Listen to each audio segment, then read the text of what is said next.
আজি মই আপোনালোকলৈ লৈ আহিছোঁ বেচনৰ খুব বঢ়িয়া এটা গৰমত লগোৱা ফেচ পেক। বেচন আপোনালোকে এইদৰে মুখত সানিব। সদায় যদি আপোনালোকে বেচন এইদৰে মুখত লগাব পাৰে তেতিয়াহ'লে দেখিব মুখৰ ক'লা দাগ উঠাই দিব আৰু লাহে লাহে স্কিনত আহিব উজ্জ্বলতা আৰু স্কিনখন গ্ল' হ'ব আৰু লগতে স্কিনখন বগা হ'বলৈ সহায় হ'ব। হাই ফ্ৰেণ্ডছ, আপোনালোক সকলোকে মোৰ অসমীয়া হাউচএপ চেনেলৰ নতুন এটা ভিডিঅ'লৈ স্বাগতম জনাইছোঁ। আশা ৰাখিছোঁ আপোনালোক সকলো ভালে আছে। আজি মই আপোনালোকলৈ লৈ আহিছোঁ সদায় মুখত লগাব পৰা এটা খুব বঢ়িয়া ফেচ পেক। যিটো ফেচ পেক আপোনালোকে সদায় মুখত লগাব পাৰিব আৰু আপোনালোকৰ মুখত যদি ক'লা দাগ স্পট আছে তেতিয়াহ'লে সেই ক'লা দাগ স্পট দূৰ কৰি স্কিনখনৰ উজ্জ্বলতা আনিব পাৰিব। এই ফেচ পেকটো এতিয়া মই আপোনালোকক বনাই দেখুৱাম। বনাই দেখুৱাৰ আগতে আপোনালোকলৈ এটা ৰিকুৱেষ্ট আছে। আপোনালোকে যদি মোৰ অসমীয়া হাউচএপ চেনেলটোলৈ নতুনকৈ আহিছে বা নতুনকৈ চাবলৈ আৰম্ভ কৰিছে, আগতে সাবস্ক্ৰাইব কৰি লোৱা নাই তেতিয়াহ'লে সোনকালে মোৰ এই চেনেলটো সাবস্ক্ৰাইব কৰি ল'ব আৰু সাবস্ক্ৰাইব কৰিবলৈ হ'লে আপোনালোকৰ মোবাইলৰ স্ক্ৰিনৰ তলতে থকা সাবস্ক্ৰাইব বটনটো টিপি দিব। ওচৰতে এটা বেল ওলাব, বেলটো টিপি দিব। তেতিয়া মোৰ আহিবলগীয়া সকলোবোৰ ভিডিঅ' নটিফিকেশ্যন আপোনালোকলৈ যাব আৰু আপোনালোকে বঢ়িয়াকৈ ভিডিঅ'সমূহ চাবলৈ পাব। এতিয়া আহক এই ফেচ পেকটো কেনেকৈ বনাব লাগে চাওঁ বলক। এই ফেচ পেকটো বনাবৰ কাৰণে মোক লাগিব এটা মিডিয়াম সাইজৰ আলু। আলুটো মই প্ৰথমতে এয়া ধুই পেলাই বাকলিটো গুচাই লৈছোঁ। আলুৰ ৰস আমাৰ ছালৰ বাবে বহুত ভাল বুলি আমি সকলোৱে জানো, নহয় জানো? এতিয়া মই আলুৰ বাকলিটো গুচাই ধুই ল'লোঁ। ধুই লোৱাৰ পাছত এখন পিহনা লৈছোঁ আৰু এই পিহনাখনতে মই আলুটো এতিয়া পিহি লৈছোঁ। আলু আৰু বেচনৰ এই ৰেমেডিটো আপোনালোকে প্ৰতিদিনাই মুখত লগাব পাৰে। প্ৰতিদিনাই মুখত লগালেও আপোনালোকৰ স্কিনৰ একো ক্ষতি নহয়। এতিয়া মই আলুটো পিহি ল'লোঁ। পিহি লোৱাৰ পাছত এই পিহি লোৱা আলুখিনিৰ পৰা মই ৰসটো উলিয়াই ল'ম। ৰসটো উলিয়াবলৈ হ'লে মই এইখিনি এনেকৈ হাতেৰে চেপি পেলাই ৰসটো উলিয়াই লৈছোঁ। ৰসটো আমাক ৩-৪ চামুচমানৰ জোখাৰে হ'লে হৈ যাব। এতিয়া মোৰ এয়া ৰসটো ওলাই গ'ল ৩-৪ চামুচৰ জোখাৰে। এতিয়া মই এই ৰসখিনিতে আৰু দুটামান বস্তু মিক্স কৰিম। এতিয়া মই ইয়াতে মিক্স কৰিম অকণমান গোলাপ জল। গোলাপ জলো আমাৰ স্কিনৰ কাৰণে বহুত ভাল হয় বৰ্তমান গৰম দিন যিহেতু, গতিকে আলুৰ ৰসৰ লগত মই গোলাপ জল মিক্স কৰিছোঁ যাতে স্কিনখন অকণমান ঠাণ্ডা ঠাণ্ডা লাগে। আৰু ইয়াৰ লগতে এতিয়া মই মিক্স কৰিম অকণমান নাৰিকল তেল।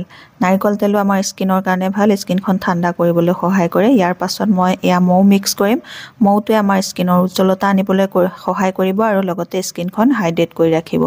এতিয়া মই গোটেইকেইটা বস্তু দি লোৱাৰ পাছত ভালকৈ গোটেইখিনি বস্তু মিক্স কৰি ল'লোঁ। মিক্স কৰি লোৱাৰ পাছত এইখিনি দেখিছেনে কিমান সুন্দৰ এটা ৰস পাই গ'লোঁ। আৰু এই ৰসটোৰ লগত এতিয়া মই মিক্স কৰিম অকণমান বেচন। বেচনটো আপোনালোকে জোখমতে মিক্স কৰি ল'ব। এতিয়া মই প্ৰথমতে বেচন এচামুচ লৈ চাই লৈছোঁ, যদি কম হয় আকৌ অকণমান দি ল'ম। এয়া দেখিছেনে অকণমান কম হৈছে, অকণমান মই আকৌ বেচন দি ল'ম। দি লৈ পেলাই জোখত মিক্স কৰি এই ফেচ পেকটো বনাই ল'ম। প্ৰতিদিনাই যদি আলুৰ ৰস আৰু বেচন এইদৰে আপোনালোকে মুখত সনা হয় তেতিয়াহ'লে লাহে লাহে মুখত পৰা ক'লা চামনি দূৰ হোৱাত সহায় হ'ব। চকুৰ তলৰ অংশ যদি ক'লা পৰিছে সেই সমস্যা দূৰ হোৱাতো সহায় হ'ব। স্কিনৰ উজ্জ্বলতা অহাটো সহায় হ'ব। এতিয়া মোৰ আলু আৰু বেচনৰ এই ফেচ পেকটো ৰেডি হৈ গ'ল। এইটো ফেচ পেক লগোৱা এটা নিয়ম আছে, সেই নিয়মটো মই আপোনালোকক ভিডিঅ'টোৰ পিছলৈ দেখুৱাই আছোঁ। এতিয়া এই ফেচ পেকটো তৈয়াৰ হৈ গ'ল। এই ফেচ পেকটো কেনেকৈ লগাব লাগে সেইটো প্ৰচেছটো এতিয়া মই আপোনালোকক দেখুৱাম। ফেচ পেকটো লগোৱাৰ আগতে আপোনালোকে মুখখন ক্লিন কৰি ল'ব লাগিব। ক্লিন কৰিবলৈ হ'লে আমাক লাগিব অকণমান গোলাপ জল আৰু এটুকুৰা কটন। এতিয়া মই এই কটন টুকুৰাতে অকণমান গোলাপ জল ল'ম। গোলাপ জলে কটন টুকুৰাত তিয়াই মুখখন এনেকৈ 2 মিনিট মাছাজ কৰি কৰি স্কিনখন ক্লিন কৰি ল'ম।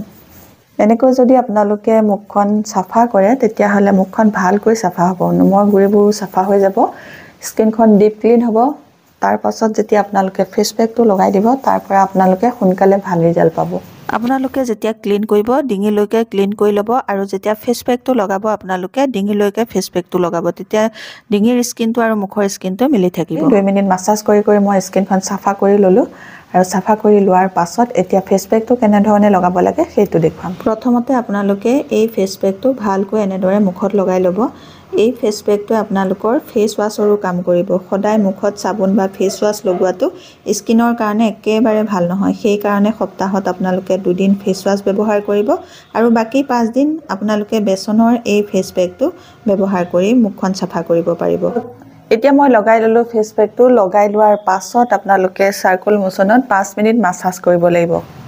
স্কিনখন চাফা কৰিবৰ কাৰণে আপোনালোকে বেচন বিভিন্ন প্ৰকাৰে স্কিনত ব্যৱহাৰ কৰিব পাৰে। এইদৰে আপোনালোকে স্কিনত বেচন লগালে আপোনালোকৰ মুখখনো চাফা হ'ল আৰু লগতে আপোনালোকৰ মুখত লাগি থকা যিবোৰ ডেড স্কিন চেল সেইবোৰ চাফা হৈ যাব আৰু সেইবোৰ চাফা হোৱাৰ লগে লগে আপোনালোকৰ স্কিনখনত উজ্জ্বলতা আহিব আৰু স্কিনখন মিহি আৰু কোমল যেন দেখিব আৰু আপোনালোকৰ চকুৰ তলৰ অংশ ক'লাৰ পৰা সমস্যাও দূৰ হ'ব।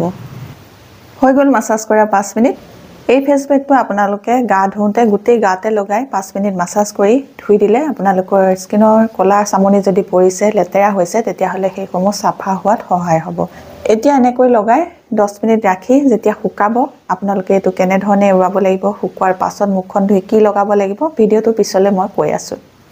10 মিনিট হৈ গ'ল আৰু সম্পূৰ্ণকৈ শুকাই গ'ল। শুকাই যোৱাৰ পাছত আপোনালোকে এনেকৈ আপাৰ ডাইৰেকশ্যনত ঘঁহি ঘঁহি এৰুৱাব। এনেকৈ এৰুৱালে মুখত থকা যিবোৰ নোম সেই নোমবোৰো দূৰ হোৱাত সহায় হ'ব। সেইকাৰণে আপোনালোকে 10 মিনিটৰ পাছত যেতিয়া ভালকৈ শুকাই যাব এনেকৈ আপোনালোকে ওপৰলৈ ঘঁহি ঘঁহি এই ফেচ পেকটো এৰুৱাব।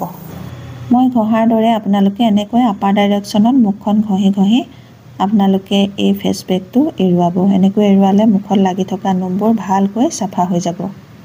মুখখন ঘঁহি ঘঁহি এৰুৱাই লোৱাৰ পাছত আপোনালোকে এখন ভিজা টাৱেল ল'ব, নহ'লে ৰুমাল ল'ব, লৈ পেলাই এনেকৈ মুখখন আপাৰ ডাইৰেকশ্যনত মুচি দিব। এই পদ্ধতিৰে যদি আপোনালোকে এই ফেচ পেকটো ব্যৱহাৰ কৰে তেতিয়াহ'লে আপোনালোকৰ মুখত থকা যিবোৰ অবাঞ্ছিত নোম সেই নোমবোৰ দূৰ হোৱাত সহায় হ'ব, স্কিনখন গ্ল' হোৱাত আৰু টাইট হোৱাত সহায় হ'ব।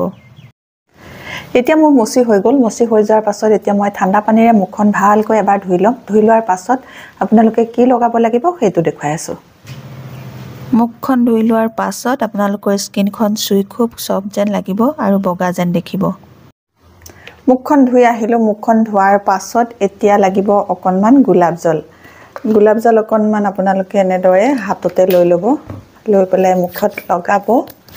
মুখত এনেকৈ লগাই ল'ব গোলাপ জল। লগাই লোৱাৰ পাছত আপোনালোকে 1 মিনিট এনেকৈ সৰু সৰু চাৰ্কল মোচনত মুখখন মাছাজ কৰি দিব। এনেকৈ মুখখন মাছাজ কৰি দিয়াৰ পাছত আপোনালোকে ভালকৈ শুকাবলৈ দিব। শুকোৱাৰ পাছত আপোনালোকৰ যিটো মইশ্চাৰাইজাৰ লগাই বা ক্ৰীম লগাই সেইটো লগাব। লগোৱাৰ পাছত আপোনালোকে 15 মিনিট ৰাখিব। 15 মিনিট পাছত আপোনালোকে ছানস্ক্ৰীন লগাব।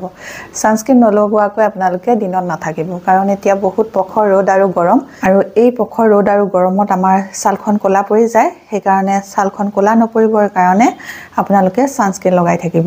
আজিৰ এই ভিডিঅ'টো ইমানেই আছিল। আপোনালোকে যদি এই ভিডিঅ'টো চাই ভাল পাইছে তেতিয়াহ'লে সোনকালে মোৰ চেনেলটো ছাবস্ক্ৰাইব কৰি ল'ব আৰু আপোনালোকৰ ফ্ৰেণ্ডৰ লগত এই ভিডিঅ'টো শ্বেয়াৰ কৰিব।